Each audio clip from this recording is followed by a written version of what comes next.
क्यों ना पूछेगा।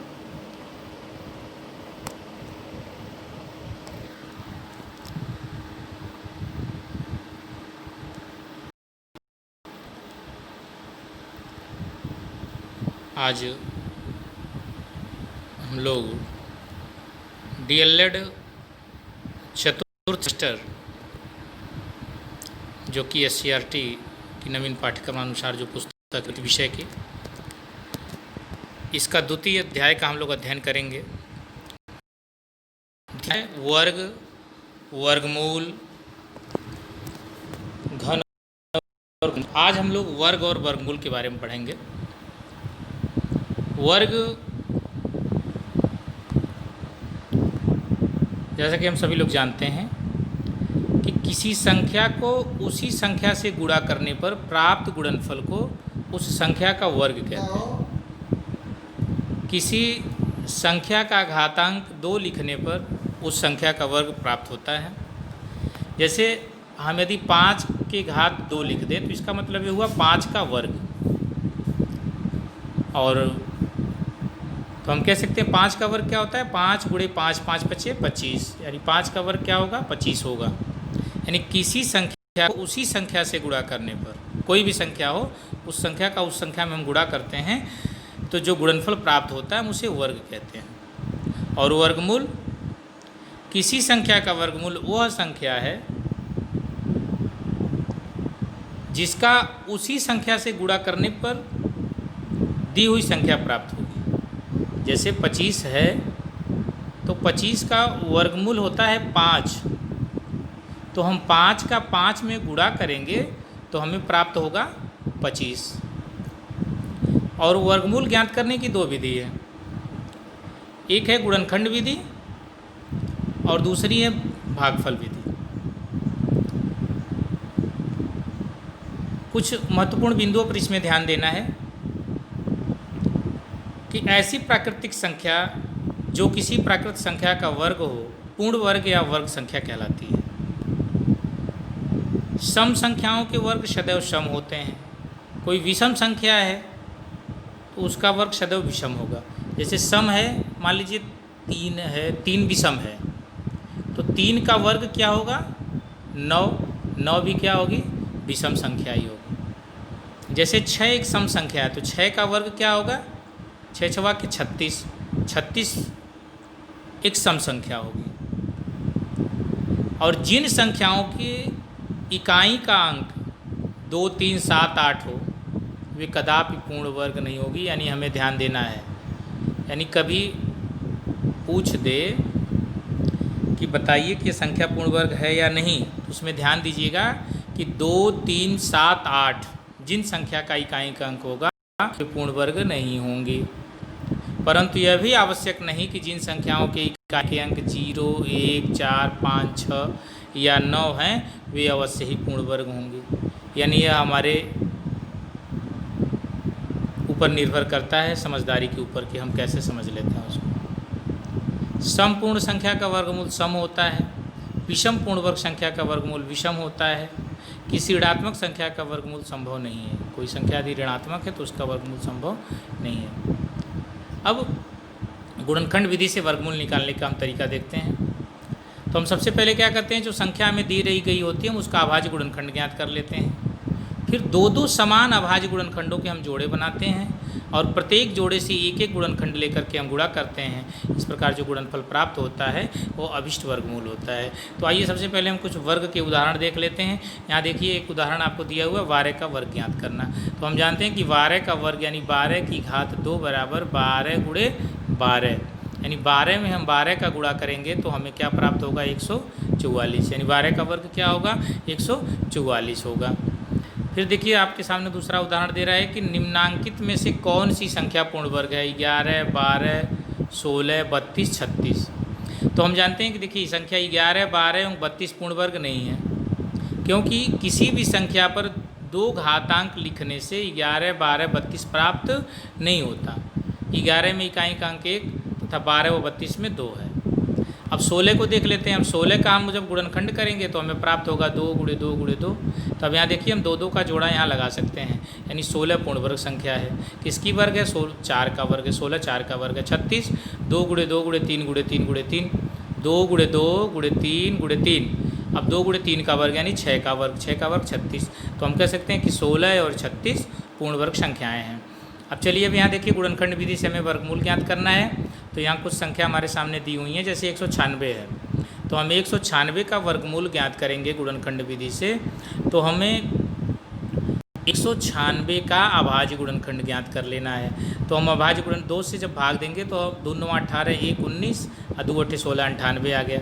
अब पुनः 2 से हम 98 में भाग देंगे तो 2 चौका 8 1 9 1 और 8 18 2 9 18।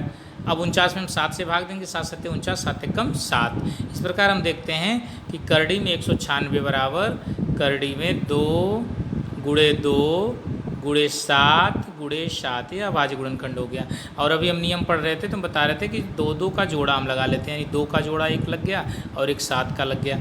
अब इसमें हम एक एक को लेकर के गुणा कर लेंगे, यानी 2 गुणे 7 तो 2 सत्ते 14। इस प्रकार 196 का वर्गमूल कितना हो जाएगा? 14 हो जाएगा। यानी 196 करड़ी में 196 बराबर लिख लेंगे हम करड़ी में 2 गुणे 2 गुणे 7 गुणे 7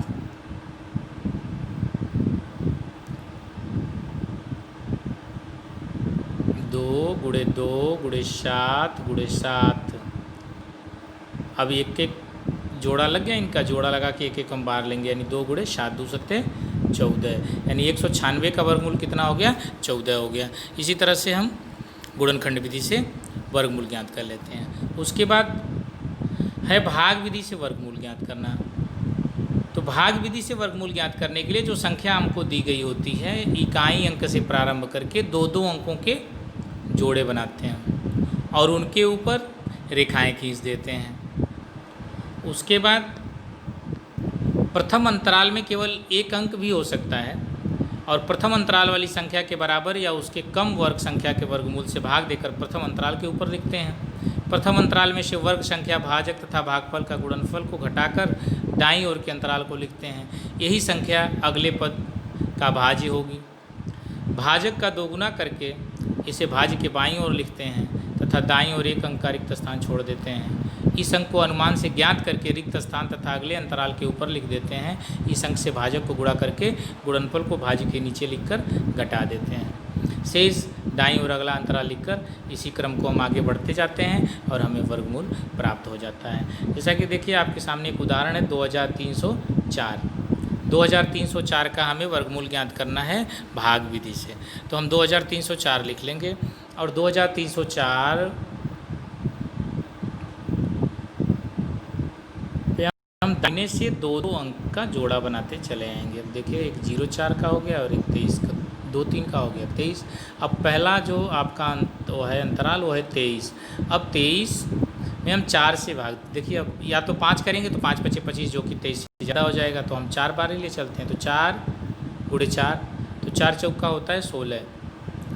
अब 23 में से हम 16 को घटा लेंगे।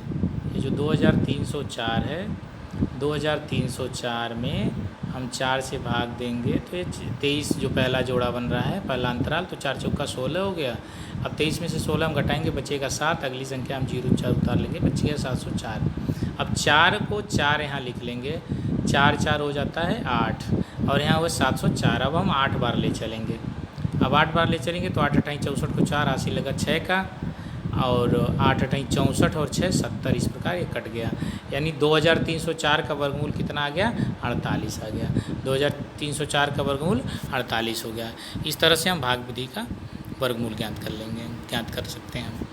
और ध्यान दीजिएगा कहीं भी कोई भी असुविधा हो तो आप हमारे नंबर पे 94 52 41 58 23 पर भी संपर्क कर सकते, पूछ सकते हैं।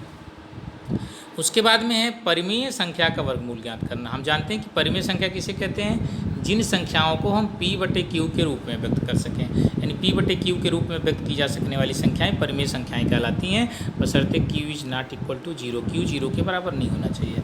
यानी इसमें भी इसका भी वही नियम है किसी परिमेय संख्या का वर्गमूल वह परिमेय संख्या है जिसे यदि उसी संख्या से गुणा करें तो दी हुई संख्या प्राप्त होती है।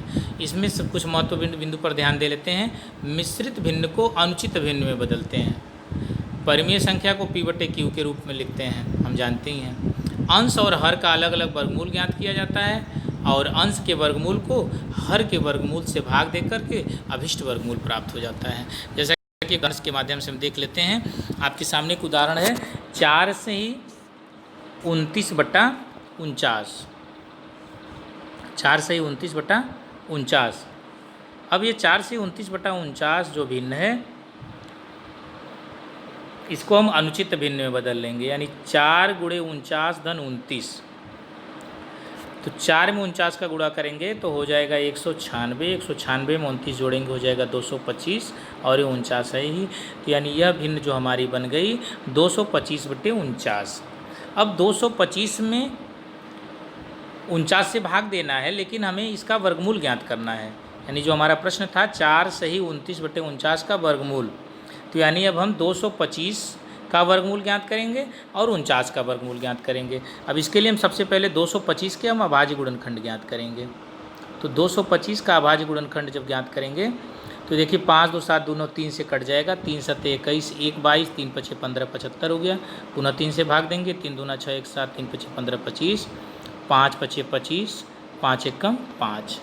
इस प्रकार हमें प्राप्त हो गया 3 × 3 × 5 × 5 और 49 का अभाज्य गुणनखंड हो जाएगा 7 × 7। तो इस प्रकार अब एक एक जोड़ा हम बाहर ले लेते हैं। 3 का एक जोड़ा और 5 का एक जोड़ा बाहर निकालिए तो हो गया 3 × 5/7। तो 3 5 15, 15/7। अब 15/7 को पुनः मिश्र भिन्न में बदल लेंगे, यानी 7 दूना 14, 1 15, 2 सही 1/7।